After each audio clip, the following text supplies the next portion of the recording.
telling you fools that I got nothing left to lose. Broken and bruised, black and blue, still on the move. And I'm showing the world I still got a lot more to prove. Now I'm coming out, swinging for your phone to ring.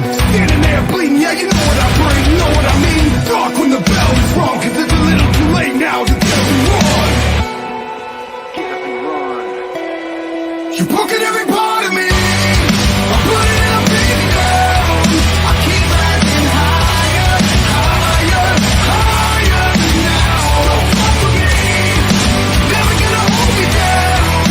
I keep rising higher, higher, higher. The world can't stop me now.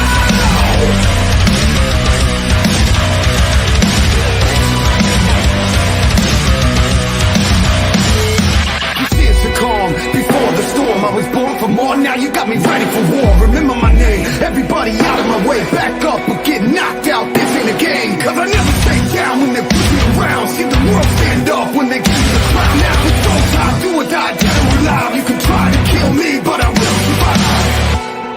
I will survive. You're broken every part of me. I'm putting it up in down.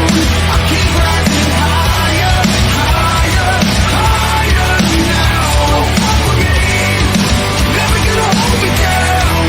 I keep rising higher, higher, higher. The world can't stop me now. You can't stop me. Can't stop me. No, you can't stop me. Can't stop me. No, you can't stop me. Can't stop me. No, you can't stop me. Can't stop me. Can't stop me. No, you can't stop me. Can't stop me. No, you can't stop me. Can't stop me. No, you can't stop me. Can't stop me. No, you can't stop me.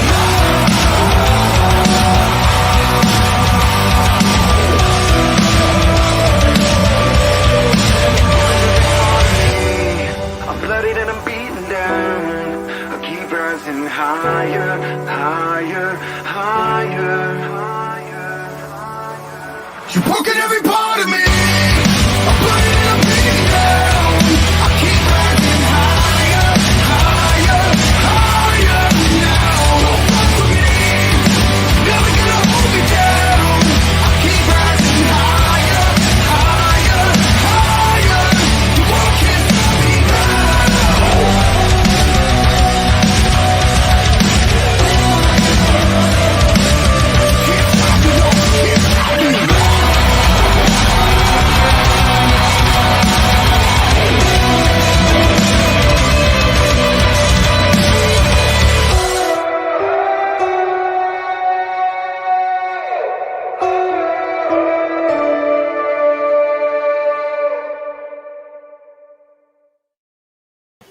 And what's up, all y'all treely bastards, and welcome back to It's 700 Somewhere. See, I did it right that time. I messed it up on. Good job, buddy. Love you. So here we are on It's 700 Somewhere, the show where we talk about Florida Man and all the other important but not political or whatever news.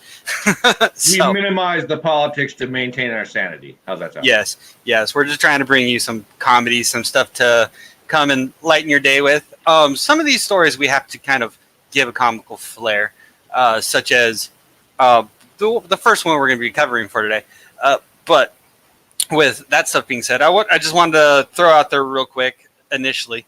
Remember to watch the show and everywhere on the overlay and all that stuff for the word for the $100 giveaway that will be happening not this week but next week. I'm going to be tossing that up there somewhere. Wait, where's Cam? Cam ain't been here in a while, dude. Yeah, you kind of missed out. Yeah, Cam moved over to doing his own thing, so it's just me here with Don or Mickey on this show now. So, yeah, sorry about that. But yeah, so we're gonna go ahead and I know it was rough, but he's doing something that he wants to do and he's enjoying it, so we can't fault him for that. Yeah. So, but yeah, well, thank you for watching anyways, at least their track. But I'm going to go ahead and, what was I going to do? I don't even remember what I was going to do now. Oh, well, but I was talking about the word, so make sure you pay attention for that and watch all the other shows for all the other words. which we will give you a rundown on what all the other shows on WO Entertainment are around the halfway point. So let me get the share screen up so we can go ahead and get to our first article. Hey, question? Would my cooking would I be considered a culinary Florida man if you showed them the picture of what I just cooked, what I'm like literally cooking right now? I mean, would that count? I don't know. I'm just throwing it out there because I'm spitballing, dude. A culinary Florida man? I'm not Yeah. sure. I will pull that up and I will get it there because, you know, that's worth letting other people see. Thank you. But Here's the thing. I don't know what I'm doing. I'm winging it, and I got a buddy who's like a medic, and I call him up. I'm like, dude, I poison somebody if I did this. Once he said yes, and once he said no, I'm like, oh, okay. so Okay. culinary Florida man would be, I think, just doing crazy, stupid things, whereas what we got going here, not so much. All right, so it's going to be a couple seconds. So this right here is just some culinary barbecue stuff. So that is what Mickey is currently actually making. It's literally on the grill right now. That's a ginormous bacon meatball bomb thingy. It's called the bacon bomb. A friend of mine made it for me, and me being me, I had to make it bigger, and then I had to. And then I was watching. I was on YouTube one night watching dark web videos because my super computer nerd friend told me to not watch them, so my dumb ass watched them. And then I just to avoid losing my mind, I just started scrolling, and I came across this thing called Desi Kitchen, and it had a picture of this Indian woman literally with two mason bricks on either side, a grate, and watermelons. I'm like, what the hell? So I watched the whole video, and then I remembered his bacon bomb. I'm like, huh? Ooh. Right. Once you've done it, you like the moist and tender and savory-o-meter will be blown. You'll blow the top off of it like you rigged it with explosives. It's so tender, so moist. So you mentioned the dark web and all that stuff in dark web videos. Honestly, to me, watching the dark web videos kind of makes me want to get on the dark web a little bit more. And you'd be actually really shocked and surprised at how easy it is to get on the dark web. Oh, that shit scares me. It terrifies me. Let's see if I still got it there. Dude, after what he said to me, he literally said to me, "It's all the horror stories are true, and you still don't know the half." But I had my MacBook Pro at the time, and I'm like scared to crack the damn thing open after I watched those dark web videos. I'm like, oh. So I'm gonna share my screen real quick, and I think I should be able to actually show you my desktop while I'm doing that. Let's see if it works. So tell me if you see my desktop when I do this. Do you see my desktop with all the icons right there? Holy crap! You don't have enough. You don't have enough on there, dude. But this icon right here that I just moved off to the side and it bounced back, so it's right here now. That right there is so you can get on the dark web. Nope. It's just that easy, but you don't want to actually do it unless you have a VPN. Because you have to have VPN. You have to have this thing called. You have to have special software to get on the dark web, and I've heard like it scared me half to death. It's not even actually special software. It's just a browser. So, and that's what it is right there. I could open up this browser, start the Tor browser. That'll pop up here, I can actually do it right now. Isn't Tor like outdated now or no? Not for the dark web. So it's the Onion. It's like the Onion registry, I think is what Tor stands for. Yeah. So like right now I'm starting up the dark web if you're seeing my screen. Damn. So, you're a brave man. You right really there. are. That's access to the dark web right there. So and bam, your browser's out of date. So yeah, just literally said that. That's great. Yeah, I know. I don't use it very often, so yeah. But yeah, in case you were wondering, that's how you do it if you wanted to. But do it very, very very careful about it, and I would recommend a VPN. Oh yeah, I wouldn't go. I have secure email through Switzerland for stuff that's really, really sensitive.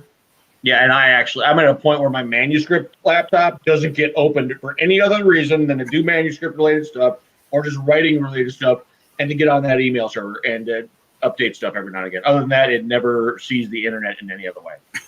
So we'll go ahead and I want to hit up the comments real quick. We got Roy Anthony over there saying, "Man, y'all got me hungry, that mofo. That bacon bomb sounds good. It does, and it looks good. You cook it on banana leaves too, right?" Either banana leaves or collard greens. You got to have a plan A, plan B. Yeah, I usually use banana leaves, but they were kind of hard to get. So I went and got some collard greens. Oh, don't feed collard greens to cows; it will kill them. Just throw it in the fire. Well, there you go. Good news there. Good news there. So, or good information there is what I meant to say. But hey, because it's not good news that you're killing cows. But No. well, I mean, guess it depends on what you're killing them for. Well, no. Either way. My neighbor killed his, and his meat was so lean. I literally had to throw an entire bottle of ghee in it for it to hold together. Oh, damn. Yeah.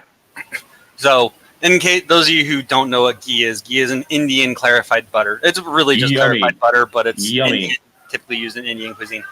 So is turmeric, by the way. Yes. But with that being said, I had something I was gonna say: collard greens, cornbread. So, I had something I was gonna say, but I don't remember what it was. Either way, let's go ahead and get on to our first story that I have for today. So this is a Florida man story because obviously we do Florida man stories. Florida dad takes 10-year-old son to do paintball driveway and boy is shot by scared resident. So this is one of those where we have to kind of form some sort of comedy to it because it is a comical situation. Thankfully, you can't say the kid was unharmed because he was shot, but he wasn't critically injured and he wasn't killed. But let's read the article and we will discuss it. So first of all, this is because paintball driveway, they literally drove by someone's house and the kid either jumped out of the car or leaned out the window and started firing a paintball gun at people. Paintball guns are non-lethal. They may sting a little bit. It's not that bad, but they are actually pretty loud. And in a sudden situation like that, someone jumps out of a car, and paintball guns can at times resemble-ish actual firearms. Yeah. Someone jumps out of a car and starts going pop, pop, pop, pop, pop. I mean, I can understand the freak out and thinking you're actually getting shot at. But either way, police say a 10-year-old boy approached his father with an unusual request. Can he take him to do a drive-by shooting in Opelika with a paint gun? It's obviously a 10-year-old wanting to pull a prank on one of his friends. The father, 26-year-old Michael Williams, agreed, detectives said. Williams' van pulled up to the house on Rutland Street, and the boy began to shoot his paintballs into the crowd, where some other young people were gathering in the front yard. But the resident, Gregory Barnes, believed he and his family were under attack and squeezed off one round with a real gun, wounding the boy on Sunday night, according to police. So, Williams has now been charged with child neglect with great bodily harm, saying he acted recklessly by agreeing to conduct a drive-by paintball shooting, according to a police report made public on Tuesday.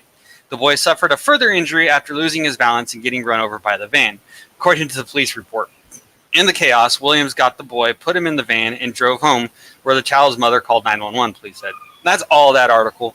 But it's like, so the kid jumps out the van, starts shooting, and then freaking the other people's dad pulls out his pistol and shoots back, hits the kid falls down. Dad's like, holy crap, there's actual guns, starts peeling off, not realizing son's not in the van, and runs him over. Holy crap! Wow! Okay.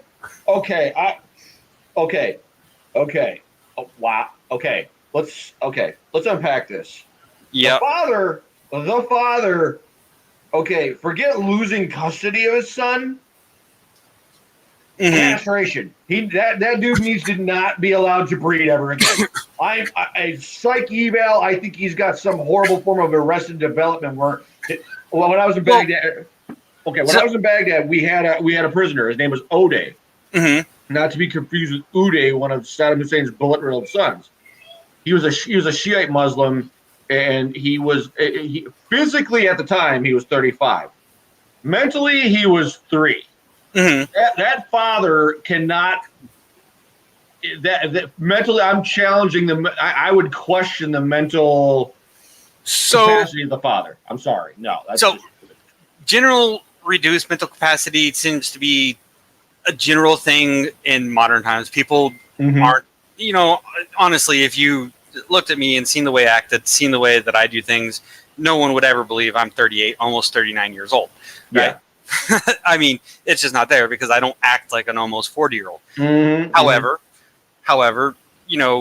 that being said, I don't act like a child either.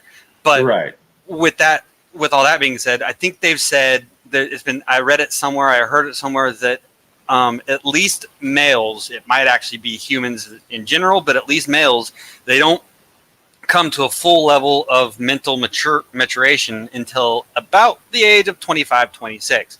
At that point, they're still in a drawn back state of mental capacity. You know, as a teenager or preteen, they haven't moved into the full stages of adulthood yet. So, and with that being said, I could see that's exactly probably where it was. Son comes to him and says, "Hey, Dad, this is gonna be so cool. What if we freaking went over to my friend's house and I just jumped out of the car and shot him a bunch of times with a paintball gun?" Sounds harmless. Sounds like, yeah, that'd be a cool prank. However, people have real guns and people can easily mistake a paintball gun for an actual firearm. Yeah. Speaking of paint, we in Baghdad, we actually had when we were up on the catwalk, we had non-lethal. We had paint guns, and well, let's just say we tended to aim for the Yeah. So we aimed for the junk just to make a point. Yeah, and they'll hit hard, especially if you pump your pressure up. We have Roy Anthony in the comments saying that is a terrible dad. He's so scared, forgot his own child, ran him over. That's pretty much what happened, and that's what I was saying about the mental capacities of people and the mental maturation rate of humans. Like he probably wasn't thinking all this in his mind. He didn't lay these steps out. He didn't think about that when he did it. He just thought, oh, this is going to be something fun to do with my kid. Is there anything legitimately legitimate to the idea that smart people cannot breed as much as stupid people? Because it seems like smart people have very few children, whereas stupid people are pumping out babies like a rabbit farm on Viagra. I mean, it's like, it's so. I think the factors that kind of have to do with that are the fact that intelligent people, smarter people tend to be more focused on particular avenues. So they're going to be focusing on achieving their career goals, achieving their research goals, achieving their creation goals, and all of these things. So over time, they're going to be less likely to have that's offspring. True. And in the event that they do have offspring, will tend to have fewer offspring. Whereas people of a lower IQ, typically and generally in that fact, are going to spend more time procreating because that's more of a topic. Do you think there's a physiological component, though? A physiological?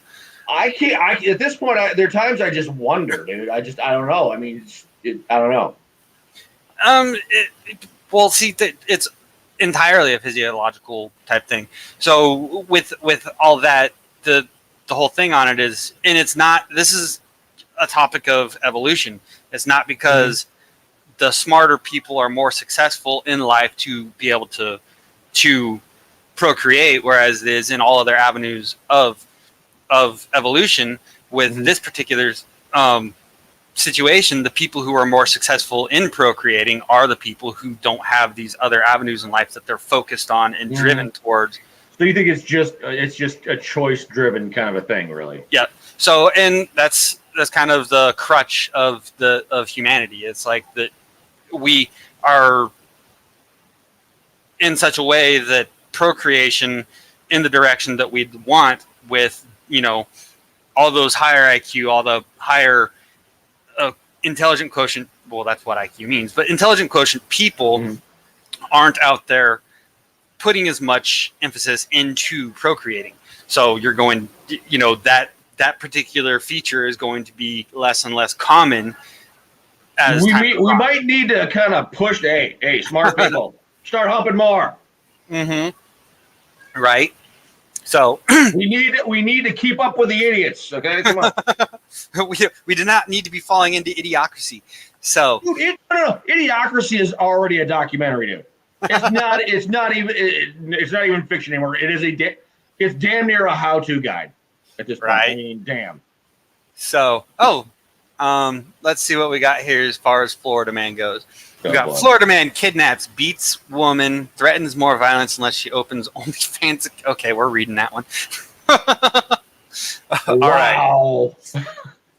So, like Florida I said, man's just running away with a dude. we have to we have to take this with a grain of salt and add comedy where we can add it and try not to get too deep into the gallows humor. But with that being said, let's read this article. There we go. So Clearwater man kidnaps, beats woman, threatens more violence unless she opens OnlyFans account, please say. In the share screen that you're seeing there, that is a picture of the suspect. Allegedly, he did these things. So in Clearwater, Florida, DeMarco Spears, 30, is facing several charges after Clearwater police say he kidnapped and battered a woman, then threatened more violence unless she created an OnlyFans account and uploaded a video of herself engaged in sexual activity with Spears and another woman. So he's telling her she needs to open an OnlyFans account and then have him on it with her. According to police on May 19th, Spears, I'm wondering if these guys were like in a relationship or something. According to police on May 19th, Spears learned through Snapchat that the victim went to a strip club without him and proceeded to call her more than 100 times throughout the night. The victim returned his call around 7 a.m.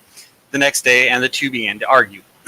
Police say Spears drove to the victim's home. Okay, so yeah, they were in a relationship. Police say Spears drove to the victim's home and slapped her across the face when she got in his car. He also threatened to interfere with her child's visitation. According to the arrest affidavit, Spears drove the victim around throughout the day, trying to make her open the OnlyFans account at her expense. Though he told her he would get any money made off of the video, he also ordered her to cash her paycheck and give him all of the money. She tried to flee when he pulled up to a mid-Florida credit union to cash the check, but he pulled her inside the vehicle and drove away. Spears eventually drove to a Costco parking lot where the victim grabbed her phone, called 911, and ran away on foot. Spears caught up with her and tackled her to the ground. He grabbed the phone and they fought over it. Eventually, he overpowered her and stole her phone and identification card and fled the scene. The victim sustained abrasions on her knees, left elbow, and left shoulder from the tackling and gunfight over the phone. Spears was arrested the next day and is facing charges of extortion, strong-arm robbery, felony battery, grand theft, false imprisonment, and tampering with a witness. Dude is going to spend a long time in prison. Yeah, he basically tried. This is, I don't know if you want to call it the modern day pimping. I mean, or like this is like almost a modern day version of a caveman walking up to a woman with a club and thunk, and then dragging her back to the cave. You know what I'm saying? Because it's just. Well, no, he's legitimately trying to pimp her there. Extortion of a stripper. So, extortion of a stripper. The article wasn't completely clear on that, whether or not she was a stripper. It said she went to a strip club without him, and that's what set him off. Right. So he thought she was making money on the side as a stripper. He's like, okay, I'm cashing in just to teach her a lesson. Yeah. So, and then he tried to extort her and basically pimp her out on and kidnap her to boot. Yep. And that's I don't know. What the fuck? Here's the thing. People are just, this is why I would just, where'd it go? Okay. Athen obviously pushed the wrong button somewhere, so we're going to wait for Athen to come back. There he is. I hit the back button. I knew you did. I knew it. I stalled for you. Good job, buddy. No, right. This is why we need a Thanos snap. This is why we need the 7-year tribulation. This is why we need the meteor. Yeah. So, we'll go ahead and start mining for another Florida man story. That one, oh man, I hit back too many times. That reminds me, I got a guy I work out with the gym. He's trying to teach me how to mine cryptocurrency. He's like a cryptocurrency miner, like a fort. Yeah. Mm-hmm. Yeah. We talk all the time in the gym. I don't understand 90% of what he says, but I'm the old guy. When the young guys are nice to me and get along with me, it's like, oh wow, okay, cool. So, Florida man overhand throws 2-month-old baby at police in an attempt to flee after high-speed chase. Naked Florida woman trashes Outback Steakhouse and throws bottles at cops before being tasered. Strangely enough, only THC was found in her system. Dude, I've seen some drug addicts like on meth and stuff. You can tase them and they're still coming. I mean, you've got to literally hit them with a truck to stop them. Meth is no joke, dude. So here, Florida man drives in the crowd twice, then gets his ass kicked. We'll talk. Yep, I like that one. We'll talk about that one, and then after that, we have Florida man throws $18 million worth of drugs into the ocean when the U.S. Coast Guard passed by. So we'll get this one right. Man, Florida man is just owning it this week. Holy cow! He is. He's getting those things going. All right. So man drove into same people twice at Pinellas Park Banquet Hall. Police say Roberto Doth, 24, touched off a brawl and was arrested on charges of attempted murder. Police said. Holy crap! Wow, his face got tenderized, dude. That's impressive. Yep. Holy crap! I can smell that in here. Apparently, they're cleaning out a deep freeze in the garage that is not clean. Oh. All right, Athen is sick because apparently whatever they got in the there you go. Dude, you're not gonna hurl, are you? I'm trying not to. All right. Wow. Should be all right. I closed the door. So, whew, god damn. All right. Montana okay. All right, Pinellas Park, a 24-year-old holiday man faces charges of attempted murder for driving. I got to send a text message about that one. Hold on. Yeah, you do that. So, okay, Florida man is the most retarded man in the universe. Okay, we just need to put that out there right now. And Yes. we got a troll. All right. Anyways, So, yeah, keep they going. happen in here. All right. So, Pinellas Park, a 24-year-old holiday man faces charges of attempted murder for driving into two people, throwing his car into reverse and driving into them again, touching off a brawl outside a banquet hall, Pinellas Park police said. The victims, a 10-year-old girl and a 35-year-old man, were taken to a hospital with injuries that were serious but not life-threatening. Police said Roberto Doth was arrested on 2 counts of attempted second-degree murder in the early Sunday attack at Banquet Masters 13355 49th Street. Anthony Benitez, 18, a backseat passenger, faces a charge of aggravated battery with a deadly weapon in the case. What? Is it just because he was an accomplice? Officers responded to a 911 call from Banquet Masters at about 2:50 a.m. Why is there a 10-year-old at 3 o'clock in the morning? And learned that the driver of a vehicle had intentionally run over 2 victims. Police said in a news release, a large fight broke out afterwards and 3 people were taken to a hospital. The venue was the scene of a party that drew many guests as well as people who were not invited, police said. 3 people argued with guests at the event, then got into a car and drove indiscriminately into a crowd, striking 2 victims. Doth, who was at the wheel, hit a truck in the parking lot, reversed, and struck the victims a second time, police said. A crowd surrounded the car and began to attack the 3 occupants. One party guest, identified as Roque Villalpando, fought with a male passenger in the front seat, seriously injuring him, police said. Benitez, who was in the back seat, then struck Villalpando in the head with a bottle of alcohol, causing serious injury. Doth fled on foot and was taken into custody nearby. He was booked at the Pinellas County Jail. A bail amount was not listed for him Sunday. Editor's note, an earlier version of the story incorrectly stated that Doth had been released on $10,000 bail. And that's all that article. So, that takes party crashing to a whole nother level, man. That's a little bit too literal as far as crashing a party is concerned. So yeah. So, Montana man makes toast and toaster. That should be a headline. Massachusetts man whacks weeds with weed whacker. All right. So okay. Sure. But yeah. So with this, they're just making fun of Florida man stuff. I'm thinking is what that is. Yeah. So, but those comments are coming from Twitch, and we're not your standard content that you expect to find on Twitch. But with that, so this dude, he's just making a kind of trolly play on the fact that Florida got people do stupid things. Right, Anthony laughing my ass off, a real party crasher. But yeah. See, according to the article, it says that the driver was beat up, but it doesn't say. I hope so. Well, in the picture, obviously he was he clearly got his ass whooped. Who whooped his ass is the thing, and it says one of the people in the front seat was beaten up and had got serious injuries, and the guy in the back seat hit the dude in the head with a bottle of alcohol that beat up the one dude in the front seat. So are they talking about the guy that was pictured? Because there were 3 people in the car and only 2 of them were arrested. That's weird.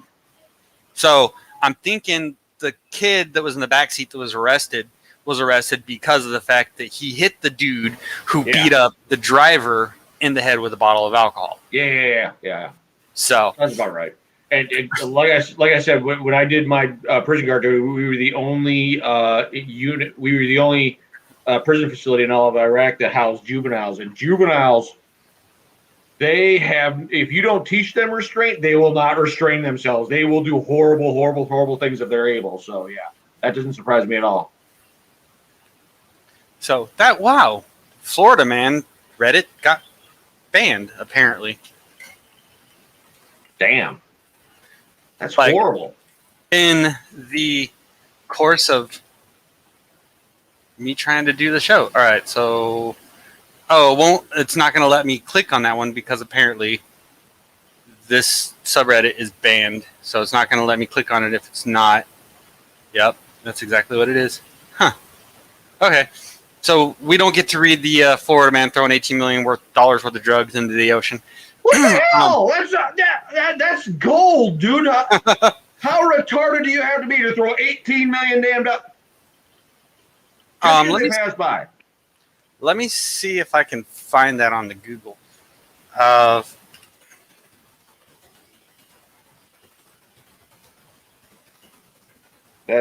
nuts.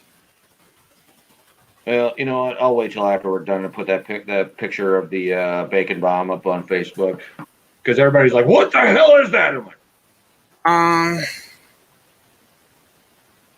So yeah, no, I'll say one. I have friends in Florida. I've got okay. My veteran friends are basically family. I got family, so basically I have family in Florida, and I'm telling them to get the hell out of there because between the retards, the meth addicts, which is basically the same thing, and the crocodiles, and dude, I'm gonna tell you something about Florida that will make me never ever move there. Okay, but there's one positive thing about. Apparently, once I get my Jeep pimped out, I will drive down to Florida because if you've got apparently if you have a Jeep in Florida, you're God. So that's the one positive thing that I know about Florida. Okay, okay, rich people can be retards too because you'd have rich people who would have like boa constrictors and not quite anacondas, but boa constrictors and ball pythons, and when they got too big to take care of, they just let them loose into the wild and they started reproducing like rabbits. And they're getting big enough to actually eat the damn alligators or crocodiles or whatever. I'm not even joking. Florida actually imported a damn tribe from India who specializes in hunting for snakes. They literally just uprooted the whole damn tribe, I guess, and moved them to Florida. And now there's a reality TV show where that tribe and other just groups of redneck jackasses just run around the Everglades hunting and catching freaking snakes. That's what snakes going to be. Yeah. As far as these snakes there in Florida go, honestly, they're pythons, so there's not really a whole lot of risk that goes into catching them. I mean, yes, if you're stupid and you allow yourself to get... But they're getting large, dude, because they have no natural... Okay, I'll tell you a story sometime about my father when he was in Vietnam and how he got. But we'll just call him. It's the story of a snake named George. And you want me to tell now or no? No, we'll talk. We can get into it later. Okay. As far as that goes, in pythons, reticulated pythons, because Burmese pythons is what you're going to be having there. It's a whole, and it's really not necessarily even just pythons, but those are the ones that are typically the most popular that have ended up there. You're also going to have boas and all that stuff that are same kind, but reticulated pythons and Burmese pythons, they're huge snakes. They can get pushing 20 foot. And when you're dealing with apex predators to that extent, there's really not that many natural predators for them. So they're going to take a hold in any climate that is suitable for them. Really, anyways, the problem that you have here in Florida is one, it's perfect climate for them to live in. There isn't, other than like alligators and stuff like that, there's not a lot of predators to them. And then there's also the fact that they have a lot more being put back into the wild because of people going out and buying snakes as pets and then being like, oh, I didn't realize it was going to get this big. Because you go out and you buy a reticulated python or you buy a Burmese python at a pet store, you're buying them as a baby or a juvenile, and you're getting a snake, this big, maybe that big around. And then you start feeding them. Yeah, and then you start feeding them. Like I used to own. I had 3 ball pythons, 2 Colombian red tails, and 2 Nicaraguan red tails. Those are both boas. And you know the boas, they were capable of getting up to about a 10-foot snake. The ball pythons, those you're going to be maxing at about 8-foot snake. You know, fairly heavy bodied and all that stuff. With those snakes though, you know they'll live perfectly in the Florida climate, right? Mm-hmm. However, when I got them, you know, they're just little tiny 1 to 2 foot snakes. At the point when I had to get rid of them, my pythons were about 3 foot, and my boas were also both about 3-4 foot long each. And you know, people are gonna see this getting huge, and they're like, and they just toss them out in the wilderness. And that's why it's such a big deal there. Well, my dad, in his story, they were actually feeding that damn thing a live chicken every day. Mm-hmm. Yeah. He was, yeah. Well, all I'll say is they pissed him off. They had to feed him an extra one just to appease him. But yeah. Yeah, and with reticulated pythons, I mean, the best food source for your pythons and get that size are probably going to be rabbits. Because they're easier to breed, they're easier to keep, they're easier to maintain, and you know, so all that stuff. But speaking of which, you're talking about the snakes in Florida. Here's one that actually has something to do with snakes, pythons even. So let me go ahead and get that up on share screen so we can talk about it. Talk. Toke is something altogether different. Yep. So there it is. So Governor Ron DeSantis announces opening of registration for 2021 Python Challenge. All right. So Miami, CBS Miami, Governor Ron DeSantis announced Thursday the opening of registration for the 2021 Python Challenge in the Everglades. This will be a 10-day challenge from July 9th until July 18th. Participants who remove the most pythons and who capture the longest pythons will receive prizes at the end of the competition.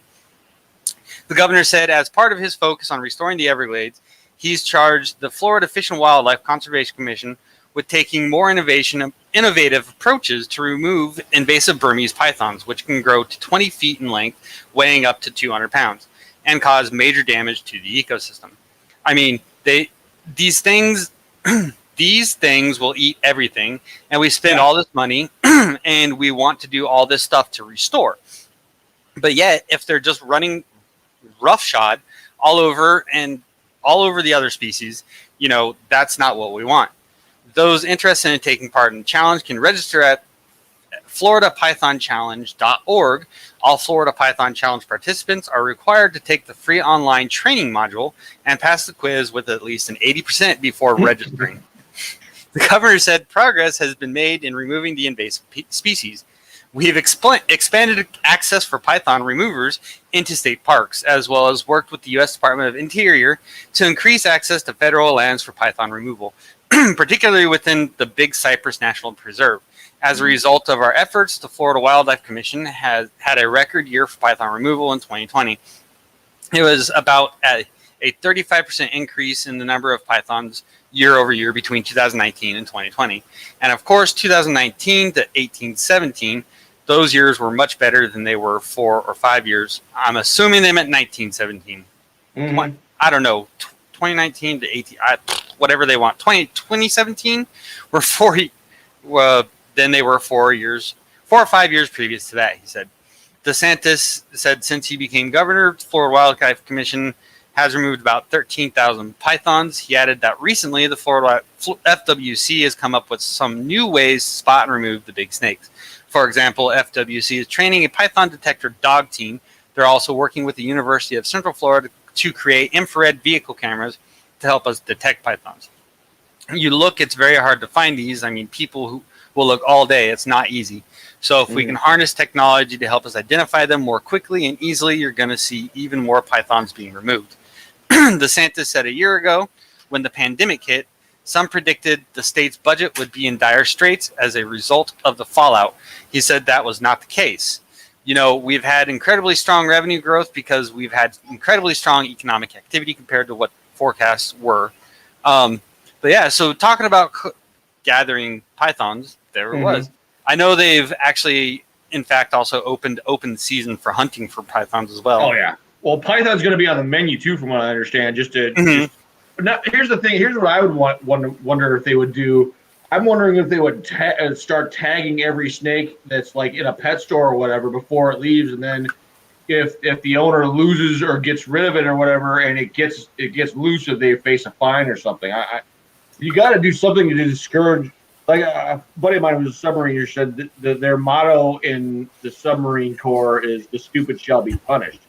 We need to. I'm wondering if that's one way to encourage them to not be stupid. I don't know. But yeah, as far as the hunting them goes, I know it's going to be a free open season, free hunting for them, and eating them.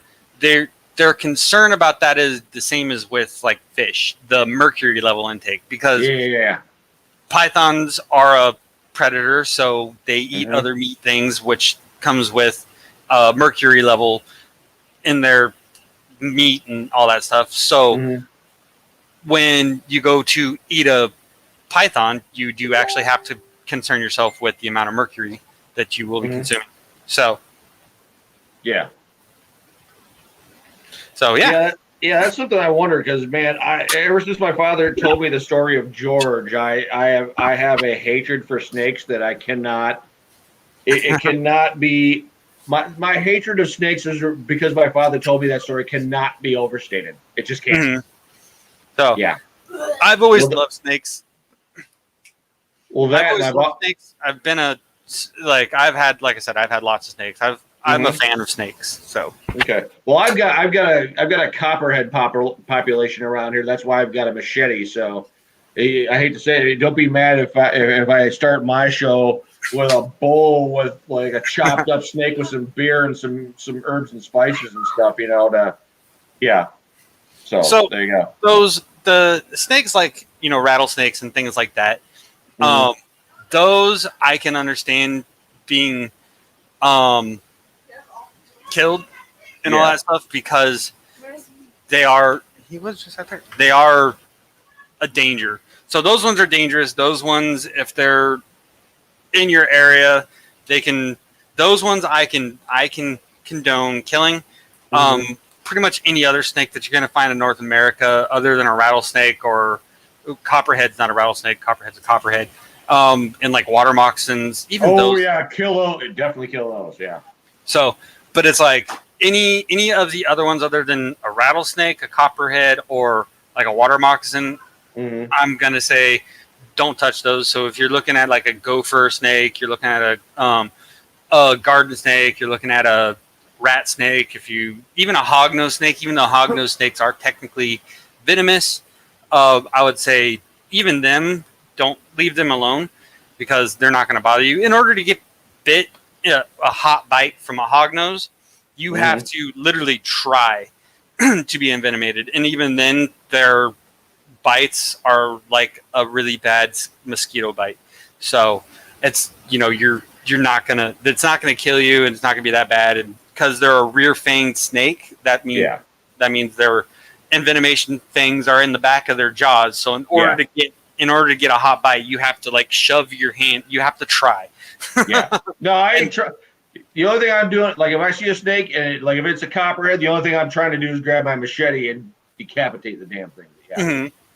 So and even with a hognose, they're a small snake. They're not going to be much bigger than a foot or so. But they're a really pretty snake. Let's see if I can get a picture of a hognose. They're actually a really, really cool looking snake. I can just share my screen. I don't have to upload it in there. So let me pull this up. Bloop. All right. So these are hognose snakes, and you have, just like a lot of your other ones, you have different phases of snake. So this one right here, that's a Western albino hognose. You can get red phase. That's a leucistic right there. And then let's go red phase. So a red phase hognose. These are all red phase hognose. That's a red phase albino. Red phase.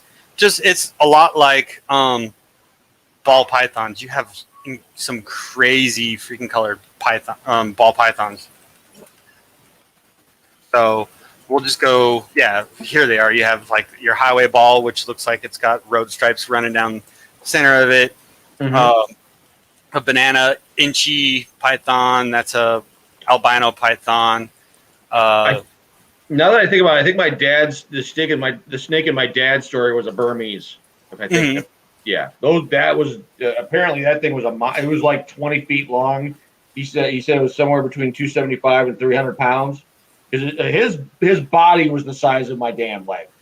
Oh damn! So, yeah, he again, they were feeding him a live chicken every damn day. So he was the unit mascot. So yeah, sort of, I think. Yeah. So this right here, I don't know if I can find it. These are all just leucistic or blue-eyed. But there is a python. They used to be like $15,000 a snake. It's a solid white snake with black eyes and red pupils. Wouldn't that be qualified as an albino? No, it's leucistic. Okay. So there we go. That's if you're looking at that, you see how it's got the red pupil right there, and then the black eye. So albinos is albino is the lack of pigment, I think, and leucistic is the lack of anything. Let me Google that.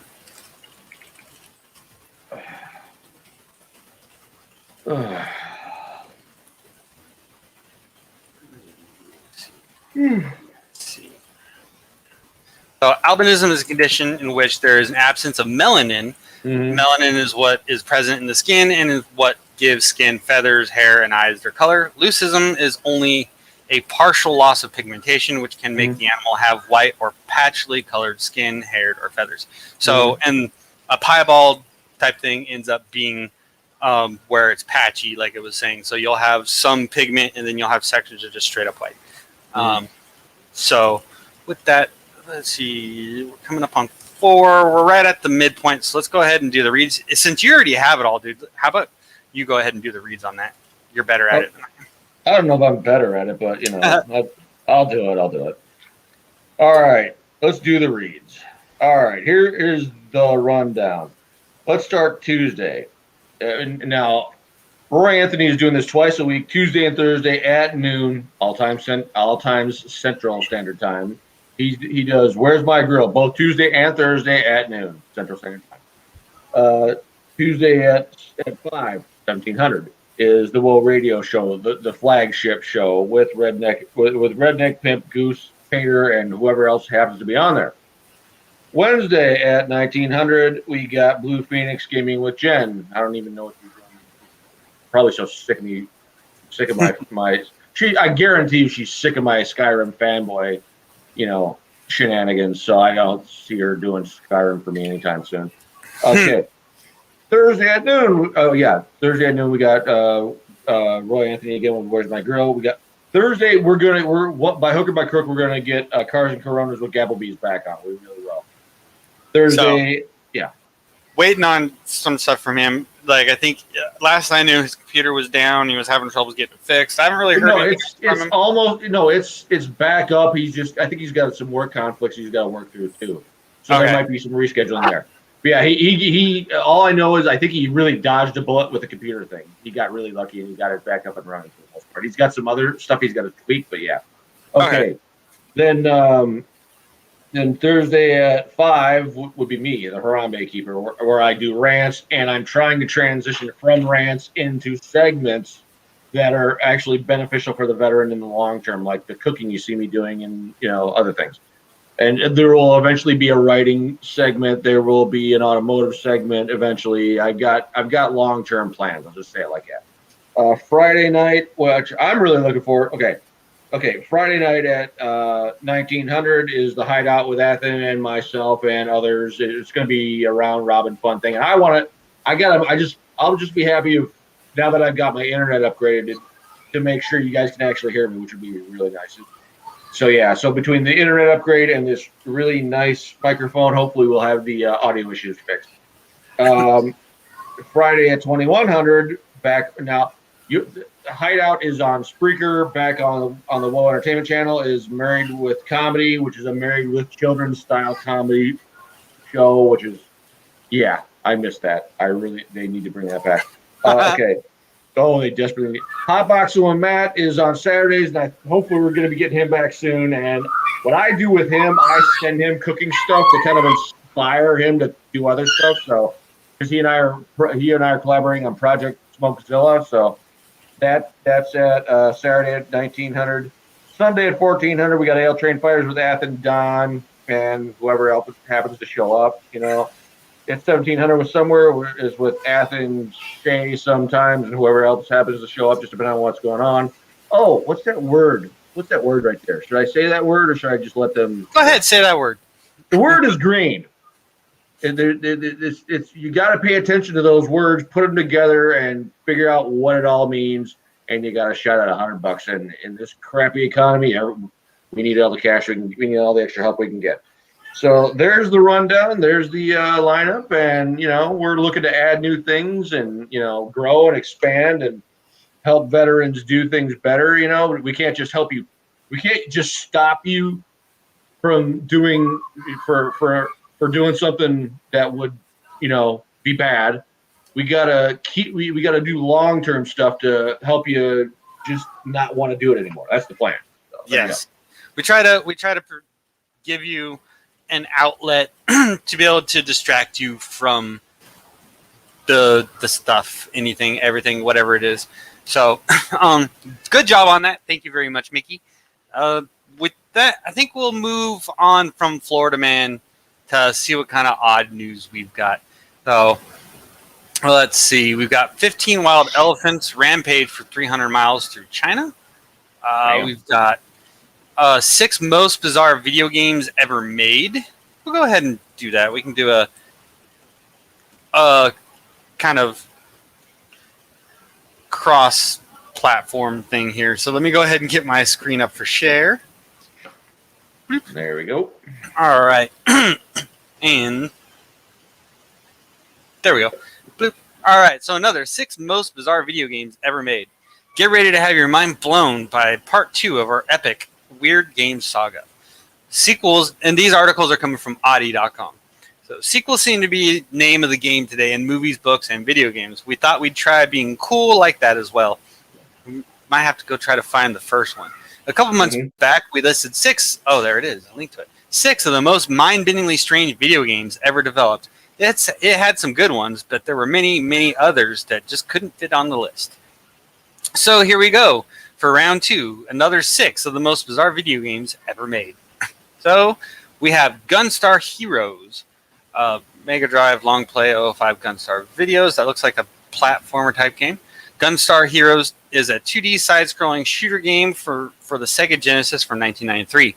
You control one of 2 titular Gunstars, red or blue, on a quest to collect powerful gems before they fall into the hands of an evil empire. That sounds pretty generic so far, but wait until you see the enemies. There's always an evil empire, bro. Always. Right?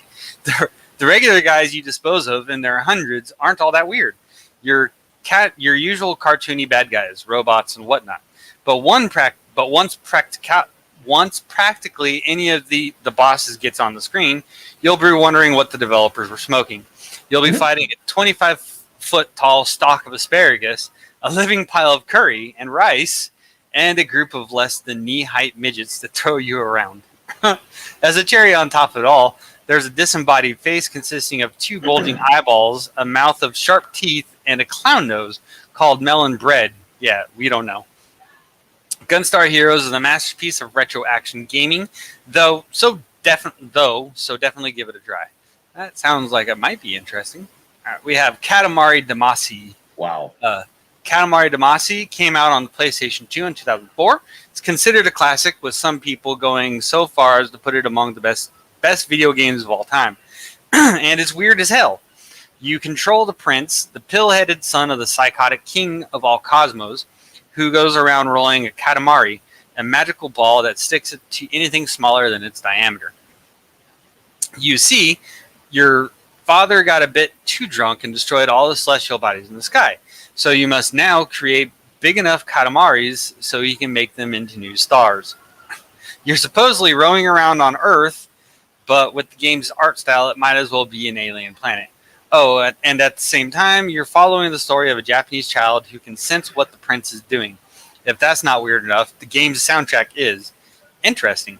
There are a few songs, the intro theme in particular, that will stick to your head for hours. We got Yume Nikki. So Yume Nikki is a 2004 Japanese indie game for the PC. Can only be described as an experience. It heavily influenced by LSD Dream Emulator, which we featured in the previous list. I knew it. You control a young shut-in girl as she explores 12 different dream worlds as she searches for 24 items. The worlds are large, disturbing places with everything from screaming, bleeding faces to endless staircases and psychedelic colors. There's no way to lose the game, as you can always have the main character wake up. The gameplay consists of exploring the vast worlds and figuring out which items you found help you progress. This is another one that we'd recommend playing. Some will find Yume Nikki boring, but those who stick with it will have one of the most cerebral and confusing gaming experiences ever. Goat Simulator. This one I've heard of. Goats. I've heard of it. Okay. It's legitimately a game where you play as a goat. It's a simulator. If you ever wanted to know what it's like to be a goat, Goat Simulator won't help you one bit. Released for the PC in 2014, the game since found its way on practically every platform. Goat Simulator is something between an action and a puzzle game. You control what's supposedly a goat, but is really more of a primordial force of destruction. The goal of the game is to earn points by roaming the levels and causing mayhem. You can headbutt people, chase them around, or use your several feet long sticky tongue to drag things around. It gets weirder though. You might find a jetpack, gain Sonic the Hedgehog's signature spinning move, or complete a satanic ritual to become an unholy goat, Baphomet himself. Yeah, that simulator. Okay. As far as the Japanese, if it's Japanese and it's what was the other indie, it's going to be weird. Mm-hmm. So this one's not Japanese or indie. This is just one of those simulator games. And no, I was just going back to comment on the Japanese indie game. Oh, okay. That's just okay. I'm hopefully we'll get in trouble for this. Here's what I'm gonna say. If you've been to Iraq or Afghanistan, you know what I'm going to say about the goats. That's all I'm going to say. All right. All I'll say is there's video infrared footage from Predator drones to. I've seen these. Yes, I've seen it. So yes. Let's move on to the next one. We got Mr. Mosquito. Mr. Mosquito was released in Japan for the PlayStation 2 in 2001. North American and European versions followed in 2002, 2003, because someone thought it was a good idea to distribute this game worldwide. You control the titular Mr. Mosquito, who goes around trying to suck the blood of the Yamada family and avoid getting smushed. Again, that doesn't sound all too weird until you see how uncomfortably sexual it gets. Okay, and again, it's the Japanese. So, looking at this little video thing right here, it's a woman in a bathtub, and you're a mosquito that has to suck her blood. All right. The player is only able to suck blood out of body parts with exposed skin. That might be realistic, but it also gives Mr. Mosquito a really voyeuristic vibe as you zoom around the family members in various states of undress. Go on. Try flying around the bathing Miss Yamada for a few minutes, trying to find the perfect landing spot and tell us you don't feel like a total creep. Yeah. All right. Go ahead. Go ahead. All I'm going to say, I had a friend of mine when I was in Iraq on my second deployment after the prison guard job. I had a guy. He had like a community table where people could come in and just grab stuff and leave stuff. All I'm going to say is he was looking at some Japanese adult stuff, and he wasn't even looking at it. I walked in, I tilted my head to the right, I looked at what they were doing, and I'm like, I can never unsee that, no matter how hard. Dude, there was not enough. I believe every unseen GIF and meme you could ever use to describe how wrong that moment was. Like, I couldn't even look at anything for like 6 months. It was like. It sounds like you're talking about hentai, and hentai is absolutely fucked. No, I'm not even going to describe what the hell the video was about on air. It's that bad. So yes, it was that bad. the sixth one on this list is Getting Over It with Bennett Foddy. The video thumbnail says Kalmatki Mifasa Kalakara completed. That sounds almost like it's like Hawaiian language. Anyway, Getting Over It with Bennett Foddy saw daylight in 2017 on the PC and iOS. The game soon developed something of a cult following thanks to its surreal nature and insane difficulty. In Getting Over It, you control a naked bald man whose lower body is stuck in a water-filled cauldron. Your goal is to climb to the top of an immense mountain consisting of rocks, construction equipment, a playground, a snake, and other random objects. The only tool to help you on your quest is a sledgehammer, whose head inexplicably sticks to the terrain. Beating the game requires mastering its physics and the utterly sadistic environment design. You get to do that while the game's creator talks to you about philosophy and the importance of not giving up. Oh yeah, and there are no checkpoints. If you fall, you start over from where you landed, even if that's at the very beginning of the game. So, there's another game that I've heard of that's similar to this, that is, touted to be so ridiculously difficult. But that one didn't sound too crazy, just the fact that it doesn't really have any point to it. But, let's go ahead and check out this other 6 most mind-bendingly strange videos. Okay. Or video games. So get your game face on and then lose it when you keep mouthing what the at these games. I've already dropped the bomb twice, and we're trying to do it as little as possible, maintaining at 1 to keep a PG-13 atmosphere, so I can't anymore. Anyway, today video games are more popular than ever. But that's not to say that they weren't relevant before. We've gone over several video gaming crazes over the years. The continuing popularity of these games means that there must be thousands, if not millions, of video games. Some of them are lauded as masterpieces of digital entertainment, others as some of worst things mankind has ever come up with. While some are just plain weird. Discussing hygiene practices from the Old West. Here, we'll be focusing on that last category, ladies and gentlemen. Without further ado, here's Audie's list of the most mind-blowingly bizarre video games ever made. Attack of the Mutant Penguins. Attack of the Mutant Penguin, or Attack of the Mutant anything, is probably going to get pretty strange, but Attack of the Mutant Penguins, released for Atari Jaguar in '95, is one of those games that justifies all classification. It's hard to even say what this game is about. You control a penguin, and you go around massacring the titular mutant penguins who are trying to jump into something called the Doom Scale. But watch out, there are also good penguins who help you fight the mutant penguins. What's the difference between them? The evil ones wear hats for some reason. If the number of go ahead. So there's a penguin where you're caught up in the middle of a penguin civil war. Effectively, that's what it sounds like. If the number of mutant penguins in the Doom Scale grows higher than the number of nice penguins, the thing goes nuts and destroys the world, or something. We really can't tell.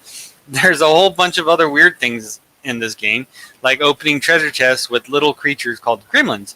Look, we just don't know. Just play it and see the weirdness for yourself. Oh boy. This one's called Semen. Semen makes the baby while check. All right. You will skip that one. Sega Dreamcast Semen from 1999 has become something of a cult hit. It was never the most popular game on the console, but we can kind of see why some people would be into it. In the game, you take care of a strange frog-like life form with a bald human head. It evolves from a parasitic larval form through several life stages into its final form. That is, if you don't manage to kill the extremely sensitive animal in its infancy. The hook of the game is that the creature will talk to you using a Dreamcast microphone module. You're supposed to keep the thing entertained by answering its increasingly personal questions. There's also the game's weird backstory. Apparently, the creature you're raising is what the ancient Egyptians venerated as an omnipotent messenger of the gods that guided dead pharaoh's souls to reincarnation. Oh, and the game's narrated by Leonard Nimoy, because why wouldn't it be? All right, then. Ooh, okay. I mean, the only thing that would scare, like, the only thing that would really scare me is if you were telling me they weren't on some kind of LSD or shrooms or pot. That would scare me half to death if they were not on drugs when they made that damn game. Yeah, Right. And the Dreamcast was a system that was kind of beyond its time too. it was. Yeah, So it was like the Dreamcast should have dropped a little bit later for it to actually grab quite a bit later, maybe a couple of years later, in order for it to have actually grabbed a foothold. Because like I was saying, the Dreamcast controller had a speaker for it, so you could have things, and it actually even had a little screen in the controller that you could use for secondary type stuff while playing the game. Wow. Which is so like when you're playing like a football game, right? You know how in most football games, when you are playing two people on it, you're basically picking your plays in front of the other people, so they can, they effectively can see whatever you're playing or picking. On the Dreamcast, when you're playing football games like NFL 2K, I think was the first one that was on it. You pick your plays on the little screen that was on the controller itself. So yeah. So I mean, and those are all things that still, like, the screen thing isn't really hitting big inside and consoles these days. But anyways, moving on to the next one, we have Cho Aniki. So, oh boy, where do we start? Cho Aniki, released for the Super CD-ROM 2 system in 1992, is a side-scrolling shoot-'em-up game, and that's the least normal sentence we can write about it. Oh, that's the last normal sentence we can write about it. Wow. So, you control some kind of a superhero character who flies through various stages.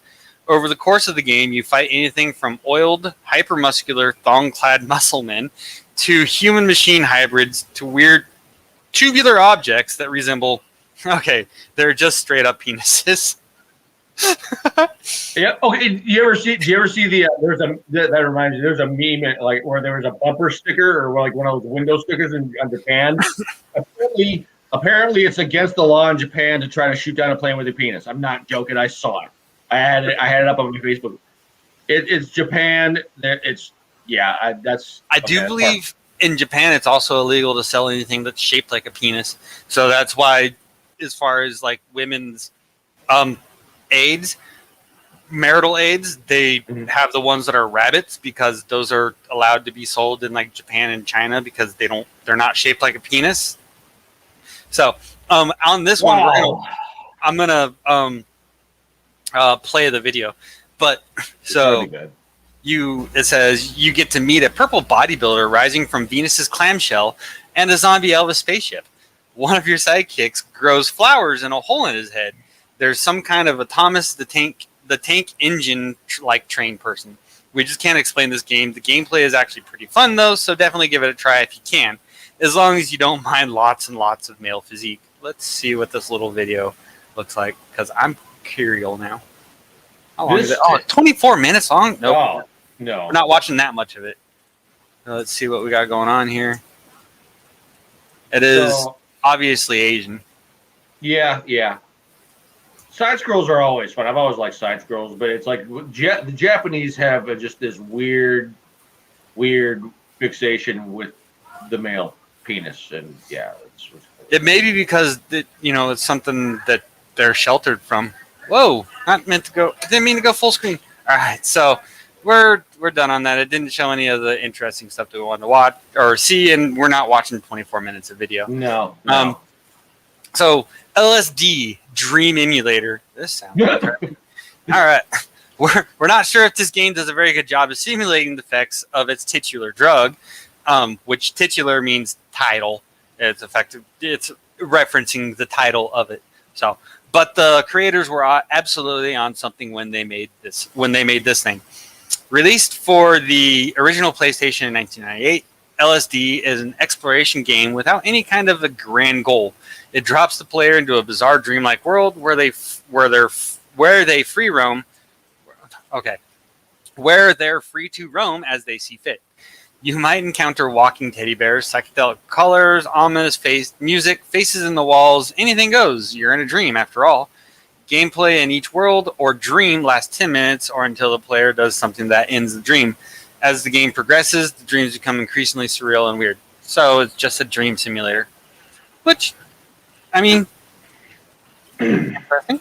So They could re-release it on on the 5 just for see if it just kind of a I don't know. So yeah, that that might be an interesting one for a remake today. And here we go, moving on to the last or one of the last ones from this list. And hey, this is relevant because we actually had something relevant to it on the show on Friday. There, Mickey. Mm-hmm. Yeah. Michael Jackson's Moonwalker. All right, so we actually played a song from this game on Friday.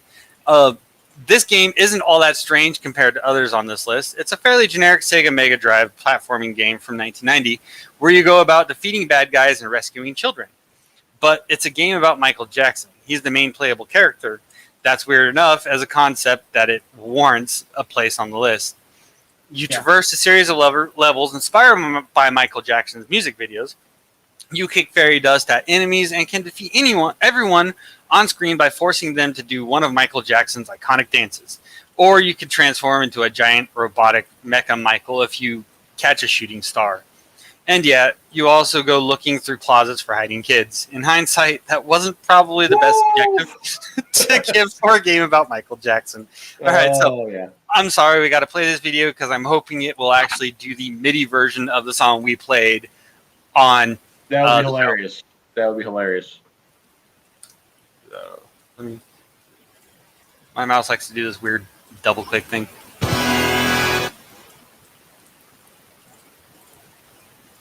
All right, let's see. They're skipping all the cutscenes and stuff.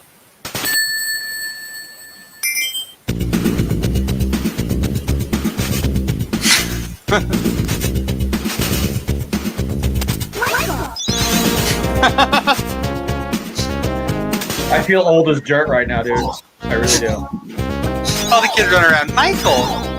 Woo! Woo! All right, that's all of that we're going to play. Yeah, so we don't know copyrights. But, yep.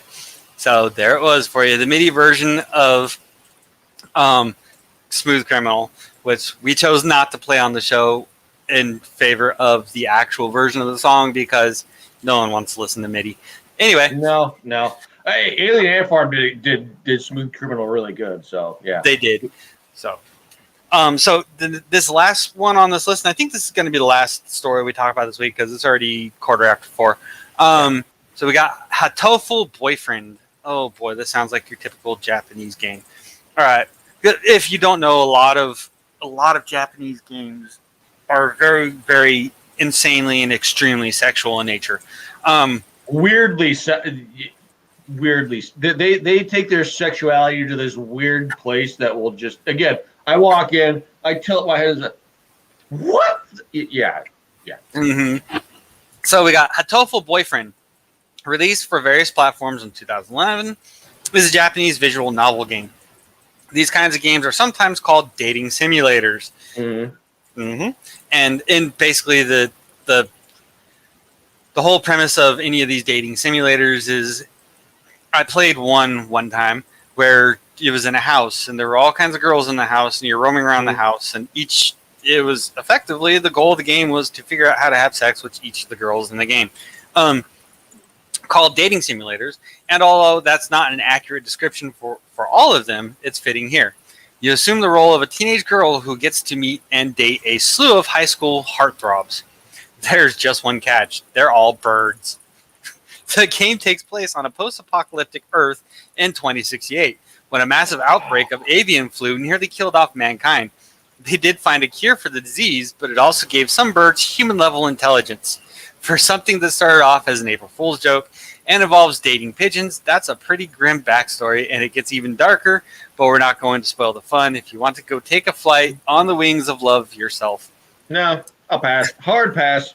Hey, I got an idea. You do one more story. I'm going to pull my bacon bomb off the grill, and everybody can see it right, You want to do that real quick? We can do that. Make that hurried. I'm going to pull up another story or see if I can find another story. So we'll go ahead and get in. Oops, too far. I've gone too far, man. So, do any of y'all know Pablo Francisco? Are you Ian? No, I'm Pablo. No, are you Ian? Don't ask. If you don't get it, you don't know. So, FDA, don't eat cicadas if you're allergic to seafood. Well, no shit. Eight strangest car designs of all time. 13-year-old hospitalized after setting herself on fire attempting TikTok stunt. 16, the oddest animal rescues. That's an old one. So I'm kind of torn between the cicadas or the TikTok stunt. Cicadas or TikTok? Cicadas or TikTok? You really shouldn't saw someone do it on the internet. There are real. You know what? I don't want to promote stupid TikTok stuff, so I'm going to go with the cicada one. All right, fancy yourself as a real foodie. In that case, dare to take a bite out of the cicada pie. So cicadas are a thing that actually people do eat, and on a very broad base. A while back, we featured a story about the brood X cicadas that are emerging in the eastern U.S. More specifically, it was about the psychedelic fungus that makes their butts fall off. We covered that story last week or the week before. I can't remember. We did talk about that. Brood X cicadas, they hatch or they come out every 16 years, and it's a big old massive swarm of cicadas, and there's a fungus that infects them that makes their butt fall off. And so but either way, it's a matter.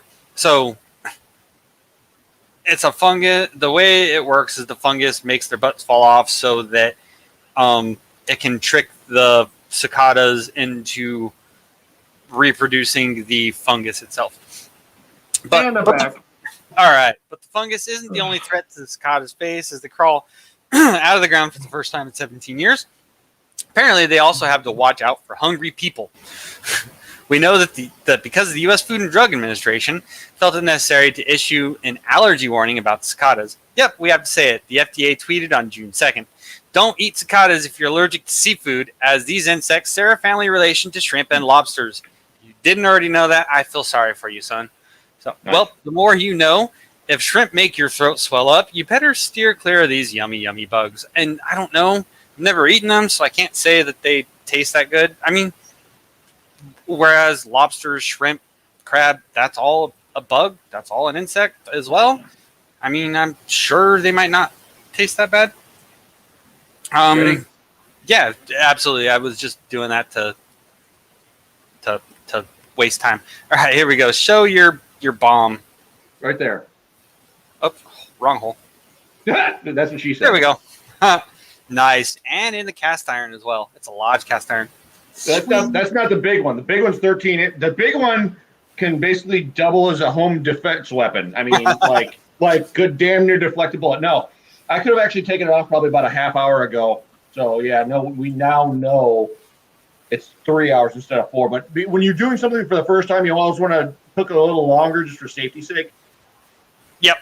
So I mean, even though bacon you're safe to eat raw, and beef for the most part you're safe to eat raw, still you wanna go a little bit over so you can learn your temperatures and cooking time for it generally. Oh, so, yeah. Let me take a bite and tell you how it tastes real quick. Sounds good. Well,